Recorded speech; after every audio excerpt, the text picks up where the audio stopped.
2월 14일 주일 예배를 함께 신앙 고백하심으로 나아가십니다. 전능하사 천지를 만드신 하나님 아버지를 내가 믿사오며 그 외아들 우리 주 예수 그리스도를 믿사오니 이는 성령으로 잉태하사 동정녀 마리아에게 나시고 본디오 빌라도에게 고난을 받으사 십자가에 못 박혀 죽으시고 장사한 지 사흘 만에 죽은 자 가운데서 다시 살아나시며 하늘에 오르사 전능하신 하나님 우편에 앉아 계시다가 저희로서 산자와 죽은 자를 심판하러 오시리라. 성령을 믿사오며 거룩한 공예와 성도가 서로 교통하는 것과 죄를 사하여 주시는 것과 몸이 다시 사는 것과 영원히 사는 것을 믿사옵나이다. 아멘. 이 시간 찬송가 4장 함께 찬송하시겠습니다. 성부 성자와 성령 영원히 영광 받으옵소서. 태초로 지금까지 또 길이 영원 무궁 성삼위께 영광.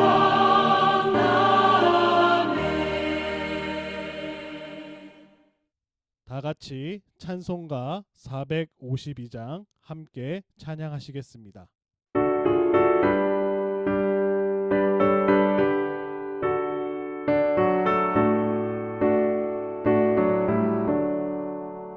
내 모든 소원 기도의 제목 예수님 닮기 원함이라. 예수님 형상 나에게 위해 세상에 모게 졌네.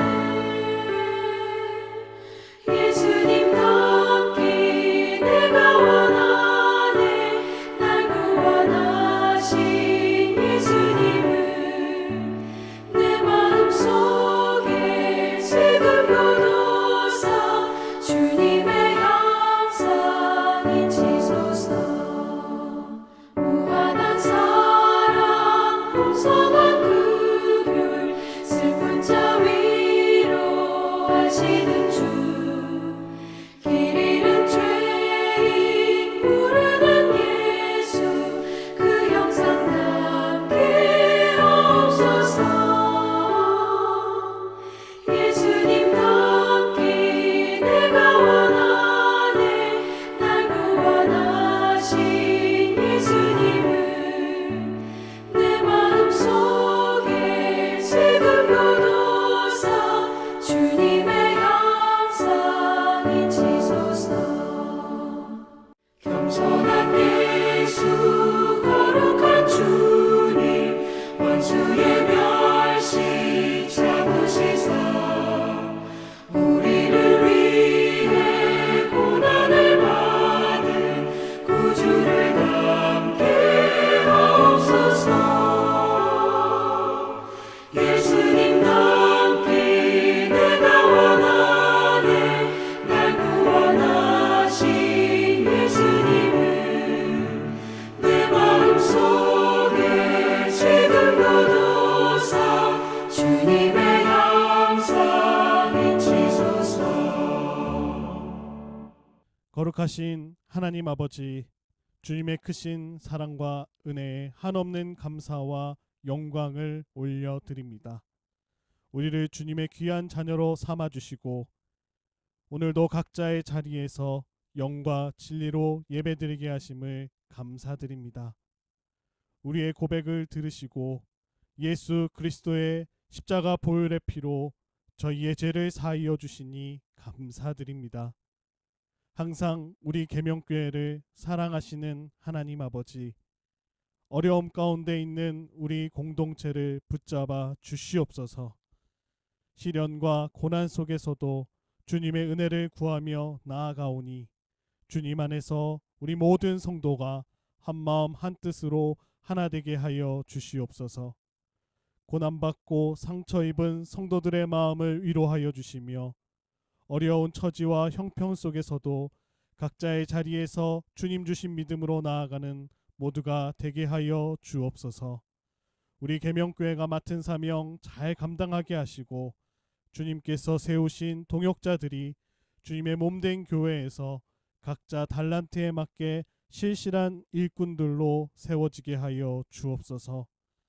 주님 안에서 성도의 교제를 나누게 하시며 모든 성도의 가정을 주님이 친히 붙들어 주셔서 앞날을 알 수 없는 이 혼탁한 세상 속에서도 주님 주시는 그 평안을 잃지 않도록 인도하여 주옵소서. 저희의 상처를 만지시고 싸매 주시는 하나님, 오늘도 고백하며 주 앞에 나아가오니 저희를 긍휼히 여겨 주옵소서. 오늘도 말씀 가운데 은혜 더하여 주셔서 하나님의 말씀대로 살아가는 공동체 모두가 되게 하여 주옵소서. 우리의 기도와 간구에 응답하여 주실 것을 믿사오며 거룩하신 우리 주 예수 그리스도의 이름으로 기도합니다. 아멘.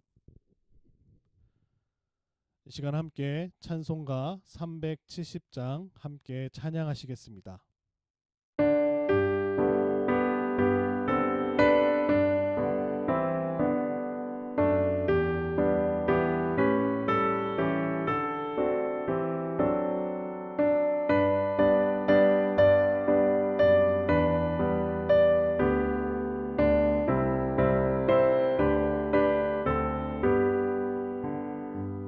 주 안에 있는 나에게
샬롬 반갑습니다. 오늘도 함께 예배하는 우리 모든 성도님들께 하나님의 은혜와 평강이 함께 하시기를 소원합니다. 교회 소식 전해드리도록 하겠습니다. 오늘 주일 예배 안내입니다. 오늘 예배는 오전 11시 비대면 온라인 예배로 드려지고 있습니다. 교회는 계속해서 성도와 시민을 보호하기 위해 교회 시설 출입을 제한하고 있습니다. 문자로 공지받으신 대로 코로나 확진자가 예배 가운데 더 이상 나오지 않음을 하나님께 감사드리고요. 우리 모든 성도님들 계속해서 교회를 위해 기도해 주시기 바랍니다. 주중 예배 안내입니다. 새벽 기도회, 수요 예배, 금요 성령 집회는 가정 예배로 드리시기 바랍니다. 청지기 세미나 취소 안내입니다.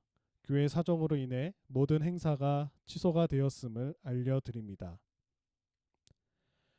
다음 주일과 28일 주일 2부 3부 예배는 총신대 신학대학원 김창훈 교수님께서 전해주십니다. 장례 안내입니다. 문길래 사랑방에 서한섭 안수집사님의 부친 되시며 김경란 권사님의 시부 되시는 고 서구 장로님께서 소천하셨습니다. 성도의 위로의 교제가 함께 하시기를 소망합니다. 교육자 동종 졸업 안내입니다. 중등부를 섬기고 있는 우리 조성공 전도사님께서 오는 16일 비대면 졸업식을 하게 되었습니다. 만나시면 많은 축하와 격려 부탁드립니다. 헌금 안내입니다. 예배 전후 언제든 보내시면 되겠습니다. 헌금을 내실 때에는 성명과 함께 헌금 항목을 꼭 같이 기재해 주시기 바랍니다. 언제나 헌화와 성미로 섬겨주시는 모든 분께 감사드립니다. 이 시간 저에게 주시는 하나님의 말씀은 신약성경 누가복음 14장 1절로 14절 말씀입니다. 신약성경 119쪽입니다. 누가복음 14장 1절로 14절 말씀 봉독해 드리겠습니다. 안식일에 예수께서 한 바리새인 지도자의 집에 떡 잡수시러 들어가시니 그들이 엿보고 있더라. 주의 앞에 수종병 든 한 사람이 있는지라. 예수께서 대답하여 율법 교사들과 바리새인들에게 이르시되 안식일에 병 고쳐주는 것이 합당하냐 아니하냐. 그들이 잠잠하거늘 예수께서 그 사람을 데려다가 고쳐 보내시고 또 그들에게 이르시되 너희 중에 누가 이 아들이나 소가 우물에 빠졌으면 안식일에라도 곧 끌어내지 않겠느냐 하시니 그들이 이에 대하여 대답하지 못하니라. 청함을 받은 사람들이 높은 자리 택함을 보시고 그들에게 비유로 말씀하여 이르시되 내가 누구에게나 혼인잔치에 청함을 받았을 때 높은 자리에 앉지 말라. 그렇지 않으면 너보다 더 높은 사람이 청함을 받은 경우에 너와 그를 청한 자가 와서 너더러 이 사람에게 자리를 내주라 하리니 그때 내가 부끄러워 끝자리로 가게 되리라. 청함을 받았을 때 차라리 가서 끝자리에 앉으라. 그러면 너를 청한 자가 와서 너더러 벗이어 올라 앉으라 하리니 그때에야 함께 앉은 모든 사람 앞에서 영광이 있으리라. 무릇 자기를 높이는 자는 낮아지고 자기를 낮추는 자는 높아지리라. 또 자기를 청한 자에게 이르시되 내가 점심이나 저녁이나 베풀거든 벗이나 형제나 친척이나 부한 이웃을 청하지 말라. 두렵건대 그 사람들이 너를 도로 청하여 내게 갚음이 될까 하노라. 잔치를 베풀거든 차라리 가난한 자들과 몸 불편한 자들과 저는 자들과 맹인들을 청하라. 그리하면 그들이 갚을 것이 없으므로 내게 복이 되리니 이는 의인들의 부활 시에 내가 갚음을 받겠음이라 하시더라. 아멘. 오늘 함께 읽으신 본문 말씀 누가복음 14장 1절로 14절을 통해 헌신과 겸손이란 제목을 가지고 함께 은혜 나누는 이 시간 되기를 소망합니다. 여러분은 혹시 좋아하는 시나 그림이 있으십니까? 모든 시나 그림에는 고유한 시선이 있습니다. 시인과 화가는 사물을 고유한 시선으로 바라보며 다양한 모습으로 글과 그림으로 표현하곤 합니다. 지금 함께 보시는 그림은 반고흐의 감자를 먹는 사람들이란 작품입니다. 가난한 사람들의 일상을 그린 그림인데요. 고단한 일과를 마친 가족들이 함께 저녁 식사를 하고 있습니다. 늦은 저녁 시간, 제대로 된 가구 하나 없는 초라한 집에서 작은 불빛에 의지하여 저녁을 먹는 농부들의 모습. 고된 농사일로 주름 가득한 얼굴과 거칠어진 손. 그러나 그들의 식탁에는 추수한 감자와 차가 전부인 듯합니다. 등잔에서 나오는 불빛은 겨우 서로의 얼굴과 음식을 비추어 줄 뿐이지만 식탁에 앉은 사람의 수에 맞춰 차를 따르고 서로에게 감자를 권하는 사람들의 모습에서 소박한 희망을 느끼게 됩니다. 고흐는 이 작품을 통해서 가난은 비참하고 인생의 실패로 여겨졌던 세상 안에서 정직한 삶의 밝은 표현으로 삶을 살아가고 있는 농부들의 모습, 당당한 삶의 모습을 그려주고 싶었다고 합니다. 오늘 함께 읽으신 본문 말씀을 살펴보면요. 식사를 중심으로 이야기가 전개되고 있습니다. 식사에 초대받으신 예수님께서는 안식일에 수종병에 걸린 사람을 1절로 6절 말씀에 보시면 고쳐주고 계십니다. 병으로 소망 없는 환자를 소중한 한 존재로서 예수님께서는 대우하고 계시죠. 이어지는 7절과 11절에는 잔치에 초대를 받았을 때와 또 12절부터 마지막 14절 말씀은 잔치에 초대할 때 필요한 교훈을 비유로 오늘 말씀해 주고 계십니다. 이 두 교훈을 통해서 한 사람의 가치와 또 그에게 선하심을 베푸시는 주님의 헌신과 겸손에 대한 의미를 강조해 주고 계신데요. 오늘 본문 말씀을 통해서 이 은혜를 누리는 모두가 되기를 소망합니다. 오늘 1절로 6절 말씀을 먼저 보시면요. 안식일에 치유하시는 사건이 나오고 있습니다. 1절과 6절은 누가복음에 기록된 안식일 치유 사건 중에 세 번째 나오는 말씀입니다. 안식일에 세 번 치유하신 사건이 누가복음에 쓰여져 있는데요. 안식일에 예수님께서 한 바리새인 지도자가 초대한 식사에 참여하고 계심을 1절에서 저희들이 함께 읽을 수 있겠습니다. 그는 바리새인의 지도자였기 때문에 아마도 당시에 사회적으로나 종교적으로 높은 자리에 있었던 것 같습니다. 바리새인 집에는 수종병 환자 한 명이 있었습니다. 수종병은 특정한 변명이 아니라 몸이 물로 붓는 상태를 가리킵니다. 수종병은 신체 어떤 부위가 물로 가득 채워지듯이 부어오르는 병이었습니다. 병이 중하여서 몰골이 많이 아니었던 이 환자의 모습이 아마도 당시에 정결하고 또 명예를 중시하게 여겼던 바리새인의 집에 그 지도자에 있는 집의 모습과는 전혀 어울리지 않는 모습이기도 합니다. 현장에 와 있었던 3절 말씀에 보시면 율법 교사들과 바리새인들은 예수님의 문제를 입증할 목적으로 오늘 이 환자를 이용하고 있는 것 같기도 합니다. 예수님은 감시하고 있었던 1절에 나오는 대로 엿보고 있었던 바리새인들에게 먼저 질문하고 계십니다.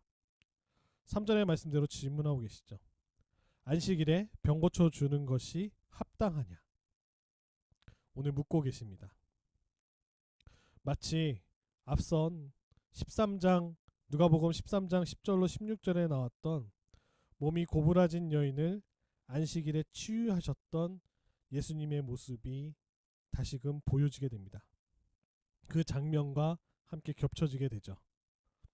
여자를 치유하셨던 사건은 회당장이 다른 날에는 몰라도 안식일에는 치유하면 안 된다라고 강조했던 그 말과 마찬가지로요.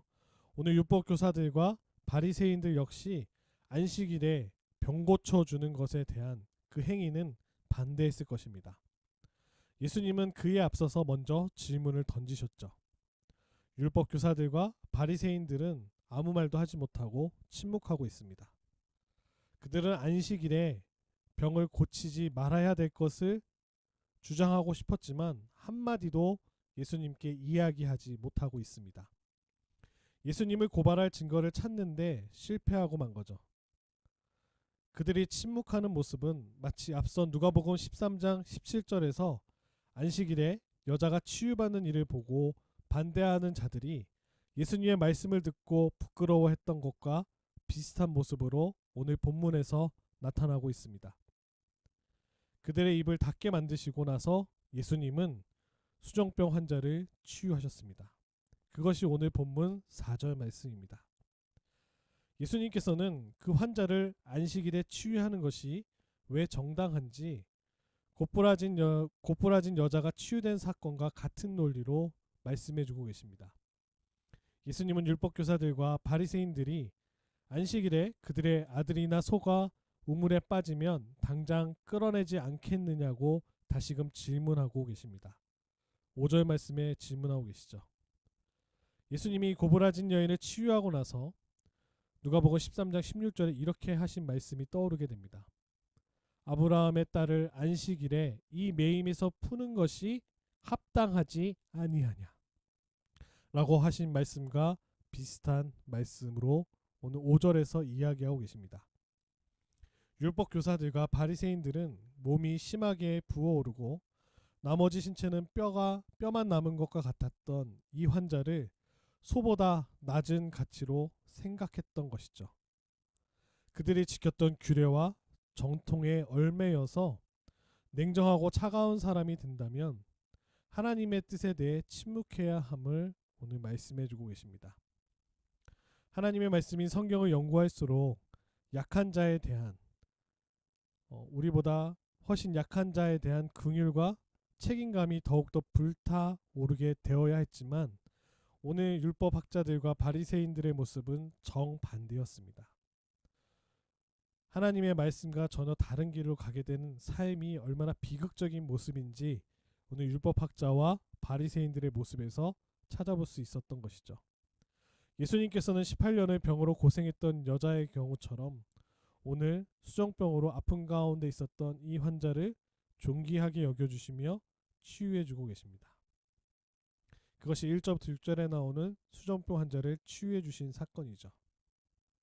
아마도 당시 바리새인들과 율법 서기관들이 가지고 있었던 탐욕과 그들이 가지고 있었던 잘못된 생각들에 대해서 다시금 수정병 환자를 낫게 해주시는 사건을 통하여서 그들이 얼마나 어리석은지 깨닫게 해주시는 일이 아닐까 생각되어집니다.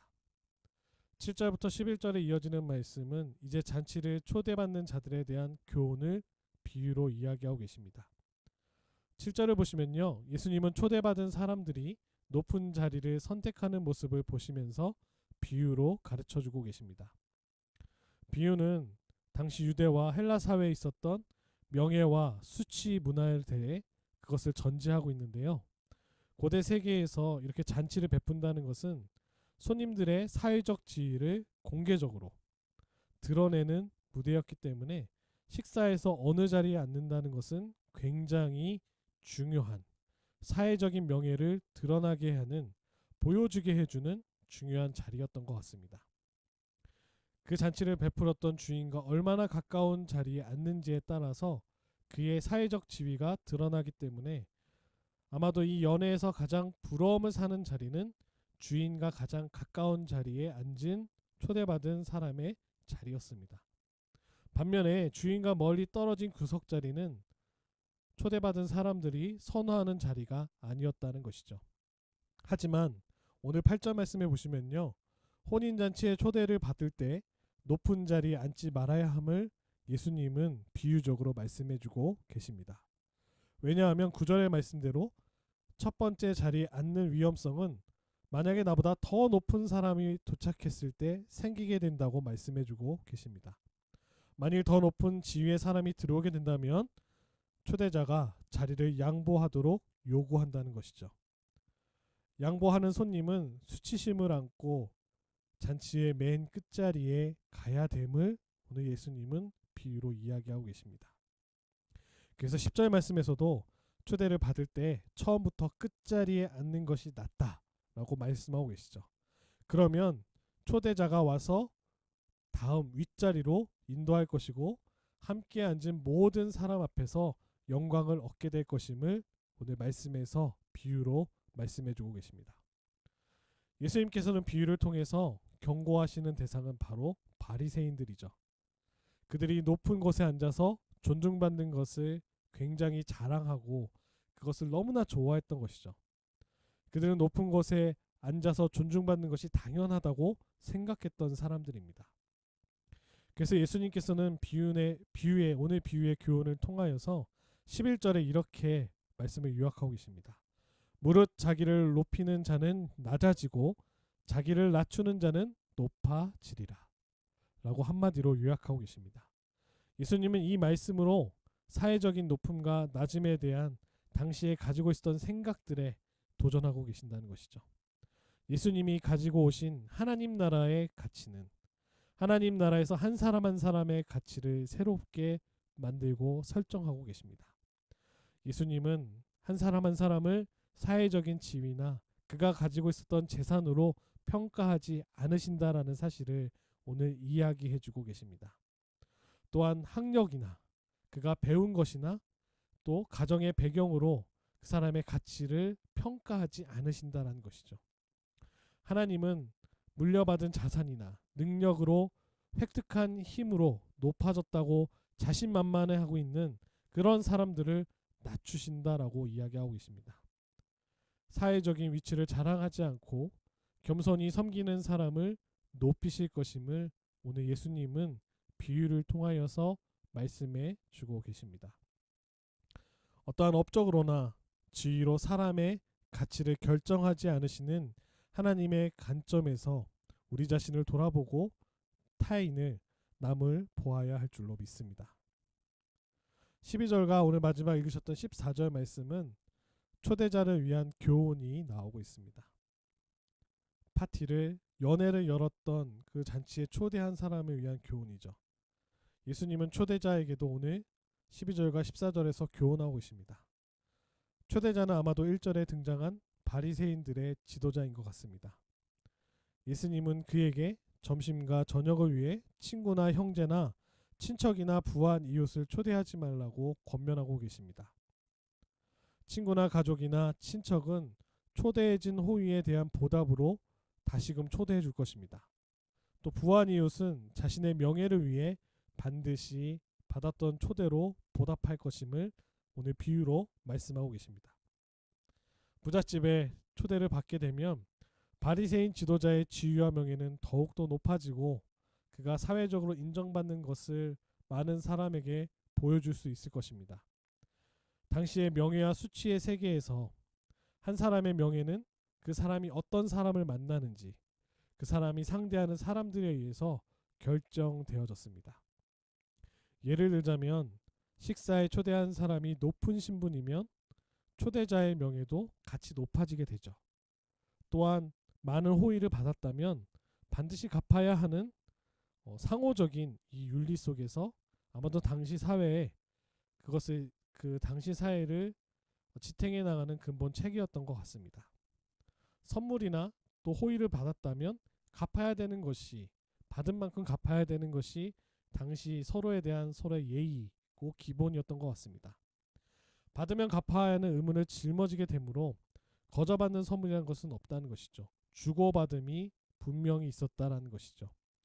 식사에 초대를 받으면 그것은 갚아야 하는 의무감으로 돌아오게 된다는 것을 오늘 주님은 말씀하고 계십니다.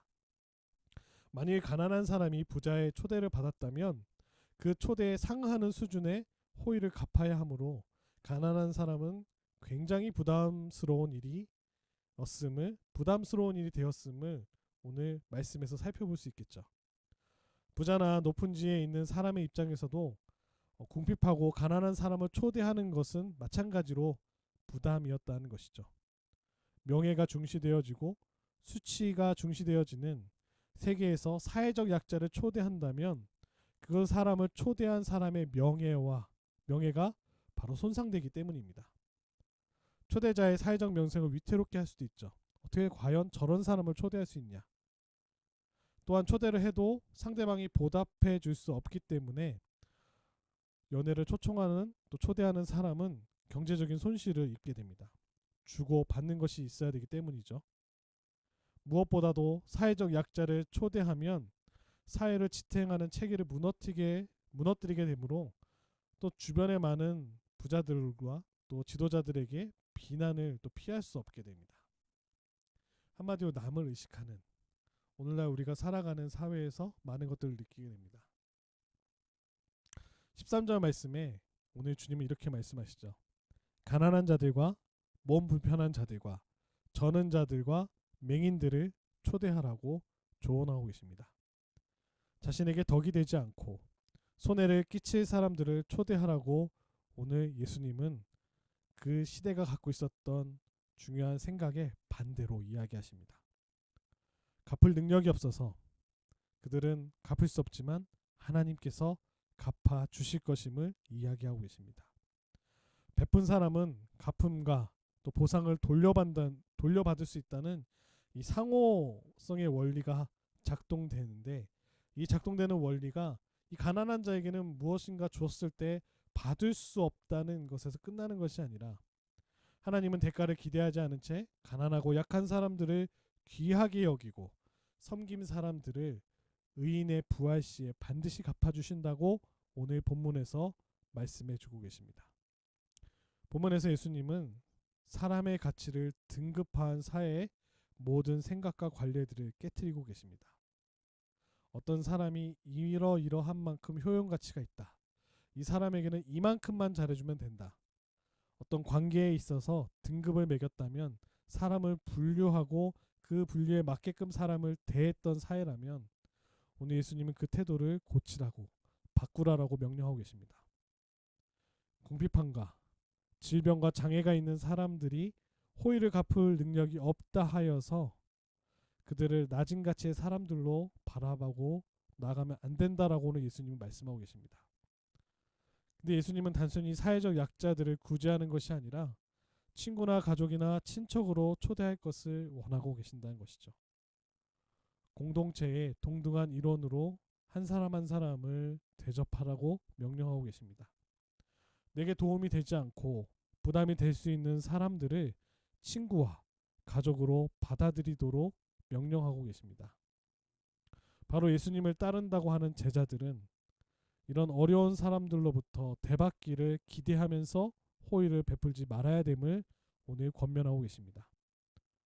그러면 그들이 환대를 되갚을 수 없으나 하나님께서 그것을 갚아주신다라고 오늘 주님은 말씀하고 계십니다.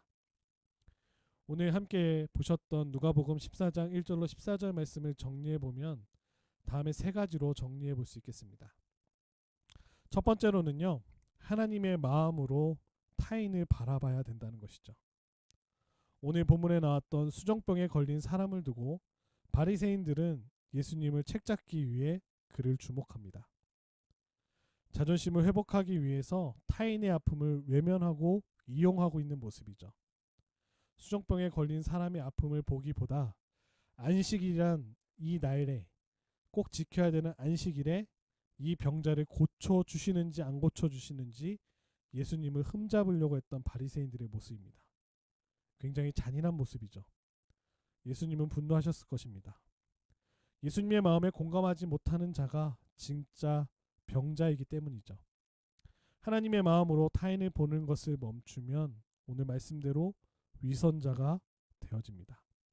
당시 수전병 환자가 보여주는 모습을 돈을 향하여 끝없는 탐욕을 갖고 있는 사람들의 모습으로도 보여주고 계십니다. 오늘 먼저 질문하셨던 예수님의 질문은 수정병에 걸린 사람이 생명의 위험에 처한 하나님의 자녀이지만 그들이 그의 아픔과 어려움을 무관심했다고는 것을 바리새인들을 고발해 주시는 모습에서 찾아볼 수 있습니다. 그러면 여러분, 우리는 어떻게 해야 됩니까? 하나님의 마음으로 남을 바라봐야 됩니다. 두 번째로는 하나님의 시선으로 나 자신을 바라봐야 된다는 것이죠. 높아지고자 남들에게 명예와 남들의 칭찬과 높은 자리를 추구했던 바리새인들의 문제만이 아님을 보게 하십니다. 나라는 인격이 존재하는 한 사람은 누구나 악함으로 자기 중심적인 모습을 피할 수 없습니다. 말씀을 전하고 있는 저 자신도 삶을 되돌아본다면 굉장히 이기적이고 악한 모습을 곳곳 발견하게 됩니다. 하나님과 함께 동행한다는 사실을 기억하시기 바랍니다. 하나님의 관점으로, 하나님의 시선으로 자신을 날카롭게 바라보시기 바랍니다. 겸손해야 된다는 말은 자신을 낮추는 것이라고 쉽게 생각하시는 분들이 많이 계십니다. 진정한 겸손한 것은 무엇이냐면요. 진정한 겸손한 사람들은 누구냐면 자신을 오직 남과 비교하는 것이 아니라 오직 예수 그리스도와 비교하며 나간다는 것이죠. 예수님과 비교해 볼 때 우리의 모습은 어떻습니까? 정말 씻을 수 없는 죄성으로 가득 차 있는 죄인된 모습입니다. 우리의 한계가 명확하죠. 우리가 아무리 발버둥 친다고 해도 스스로 이 죄에서 구원받을 수 없음을 보게 하십니다. 우리가 가진 장점과 재능을 인정하면서 한편으로는 그리스도께서 인도하시는 대로 그것들을 사용하는 사람들, 자신을 주님보다 낫다는 것을 나 자신 스스로 나의 죄 문제도 해결할 수 없는 내 자신의 모습을 되돌아보면서 오직 나에게는 구원자 되시는 예수 그리스도만이 필요하다고 고백하는 이들, 그것을 위해서 나의 가진 것은 정말로 많지 않지만 나의 가진 달란트를 가지고 주의 일을 감당하는 사람들, 그가 바로 겸손한 사람들입니다. 자기를 비하하는 것이 아닙니다. 나를 무조건 낮추는 것이 아니라 나에 대한 현실적인 평가 통하여서 주님을 섬기고자 하는 마음을 가지고, 헌신하는 마음을 가지고 나아가는 사람이 바로 겸손한 사람인 줄로 믿습니다.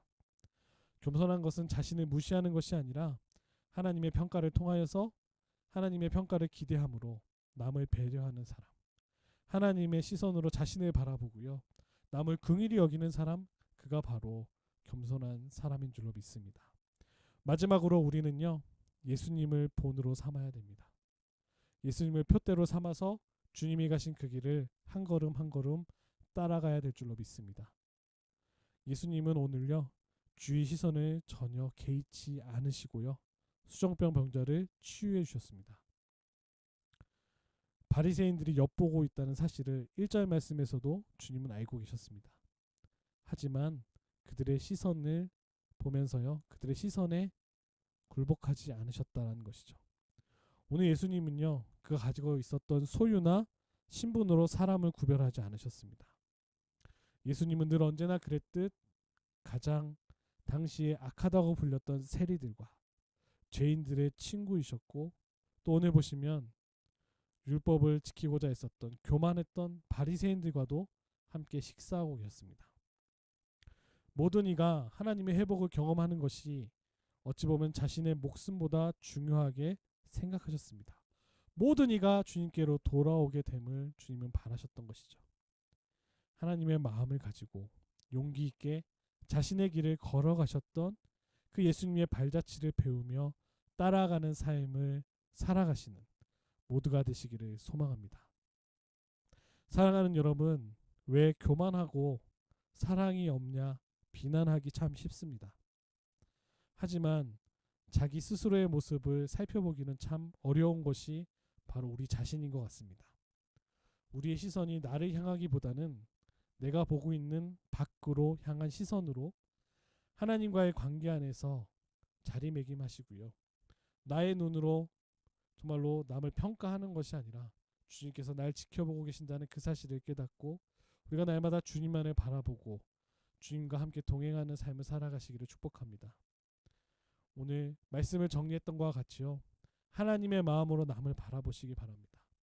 하나님의 시선으로 나 자신을 바라보시기 바랍니다. 중요한 것은 남의 시선을 의식하지 않으시고요, 하나님께서 가라고 명령하셨던 그 길을 한 걸음 한 걸음 걸어가셨던 주님의 모습을 통하여서 주님을 날마다 배워가시며 경건한 삶을 살아가셨던 주님을 닮아가시는 모두가 되시기를 축복합니다. 오늘 본문은요, 세상의 명예와 지위를 추구하는 것이 얼마나 헛된 노력임을 예수님께서 보여주고 계십니다. 예수님은 가난한 자들과 버림받은 자들을 소홀히 하면서 높아지려 한다면 반드시 하나님께서 정죄하신다는 것을 오늘 말씀 속에서 가르쳐주고 계십니다. 존중받지 못하는 자들을 존중하면 의인들이 부활할 때 상을 받을 것임을 오늘 예수님은 말씀으로 약속해 주고 계십니다. 예수님께서는 자신의 식탁으로 사람들을 초대하셨습니다. 그들은 예수님이 생명을 주심으로써 자기에게 베푸신 그 선물을 절대 갚을 수 없는 사람들이었습니다. 바로 우리들의 모습입니다. 오늘 말씀의 제목과 같이요. 헌신과 겸손은 예수님이 보여주신 길을 진정 따라갈 때 나타나는 모습인 줄로 믿습니다. 우리의 삶의 자리에서 주님이 가신 그 발자취를 따라서 한 걸음 한 걸음 나아가시는 모두가 되시기를 주님의 이름으로 축복합니다. 날마다 삶 속에서 주님을 드러내시는 삶을 통하여서 하나님 나라에 정말로 하나님 나라 확장에 귀하게 쓰임 받는 우리 모든 성도님들 삶이 되시기를 축복합니다. 코로나19로 어려운 가운데 있는 교회의 모습이지만 우리가 이럴 때일수록 마음을 합하여서 함께 기도하고 이 어려움을 믿음으로 이겨 나가야 될 줄로 믿습니다. 삶의 자리 가운데서 오늘도 버티시고 애쓰시는 우리 모든 성도님들 가운데 하나님의 은혜와 평강이 함께 하시기를 축복합니다. 이 시간 함께 나의 기도하는 것보다 찬양 함께 찬양하시며 나아가도록 하겠습니다.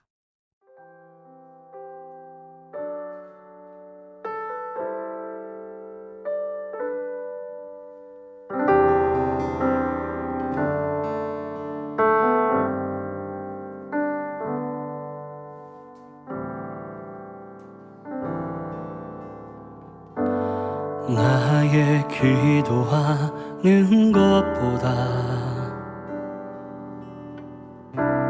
더욱 응답하실 하나님, 나의 생각하는 것보다 더욱 이루시는 하나님, 우리 가운데 역사하신 능력대로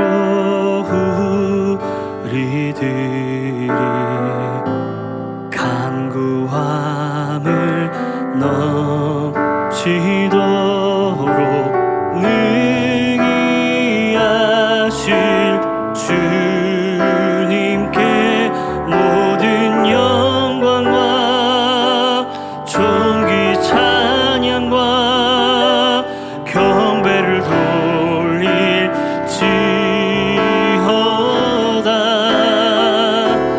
모든 영광과 존귀 찬양과 경배를 돌릴지어다.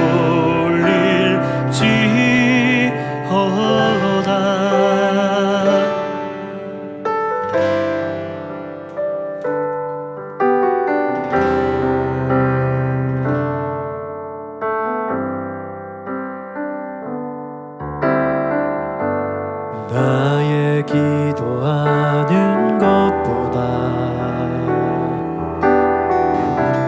더욱 응답하실 하나님, 나의 생각하는 것보다 더욱 이루시는 하나님,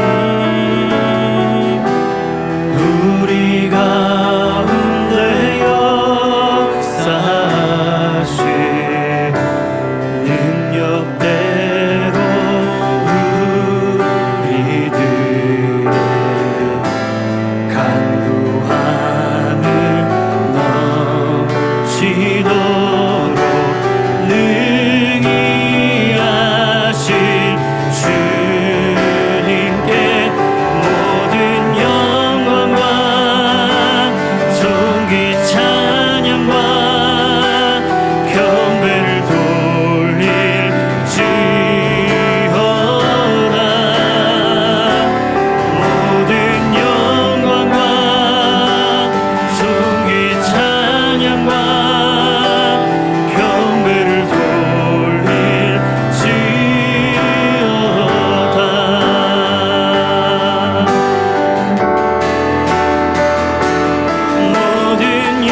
기도하실 때 오늘 주신 말씀 기억하며 주 앞에 헌신과 겸손함으로 나아가는 저희 모두가 되게 하여 주옵소서. 현재 어려움을 겪고 있는 우리 계명교회 가운데 하나님 은혜를 베풀어 주시고 하나님 함께 하여 주셔서 이 어려움을 잘 극복해 나가며 우리 모든 성도가 하나님 앞에 예배자로 세워지는 귀한 시간 될 수 있도록 하나님 은혜 베풀어 달라고 시간 함께 마음을 합하여 기도하며 나아가시겠습니다.